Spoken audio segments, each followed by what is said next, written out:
I wonder why I remember certain experiences and not others. Could God focus my memory in some way? As a kid, I went to church youth group every week, the most important relationships I had. People who let me lead at church when I constantly wondered if I fit in with other kids at school. Out of all the years of youth programs, I only remember a few. Maybe it's like the saying about sermons. Listening to sermons is like eating. A few meals stand out, but over the years, you know you were well fed. One stood out for me. Simulation games were popular in the 70s, and the simulation game called StarPower took 3 hours to play on a Saturday morning after a lock-in. Later, I found a StarPower set in my seminary library, and recently I Googled it. Spoiler alert.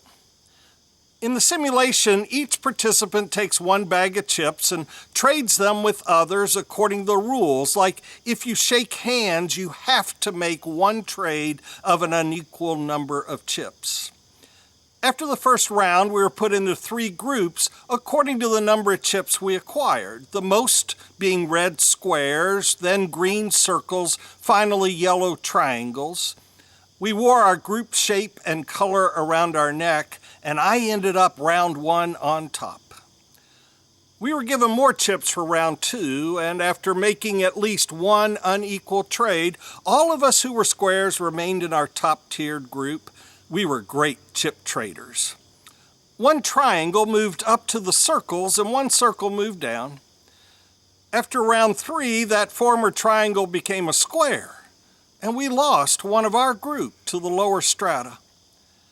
After round 4, the squares were given the power to change the rules of trading if they wanted.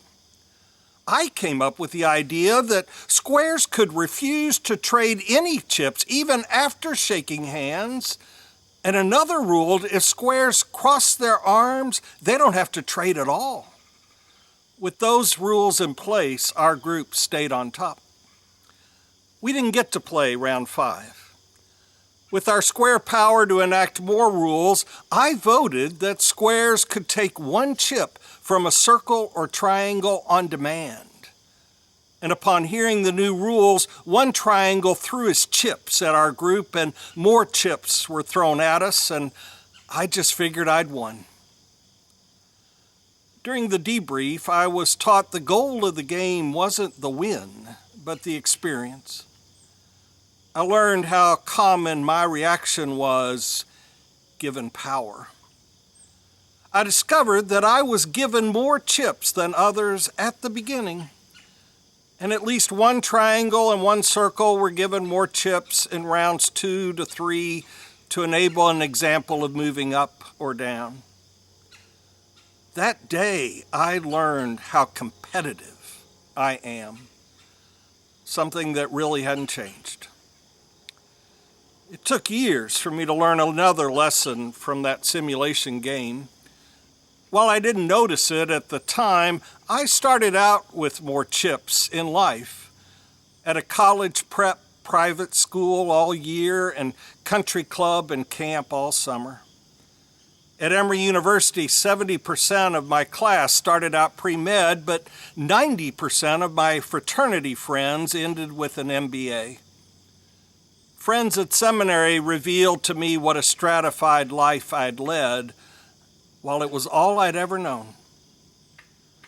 While God has revealed in a variety of sacred scriptures called me to hear the cries of disenfranchised outsiders and oppressed, and respond with my cries for justice and righteousness, it wasn't until recent events that I tried to stop just talking about anti-racism and try becoming an anti-racist myself. I just wonder why I remember playing a game almost 50 years ago. Do you believe God can bring focus to your memories?